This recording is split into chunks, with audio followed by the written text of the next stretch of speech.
Zašto više ne osjećaš slast u namazu? Pazi na ovaj trenutak, kad ti namaz postane navika. Šejtan ne mora da te odvrati od namaza, dovoljno mu je da ti uzme srce iz njega. Staneš pred Allaha, podigneš ruke, učiš ono što znaš. Ali misli su svuda, osim tamo gdje bi trebale biti. I kada predaš selam, ne sjećaš se ni šta si proučio, ni koliko rekjata klanjao.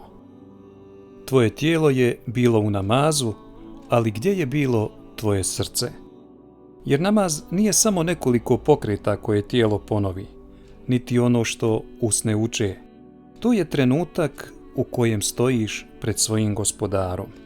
I možda nisi u opasnosti da jednog dana ostaviš namaz, nego da ga klanjaš svaki dan, ali da te on više uopšte ne mijenja.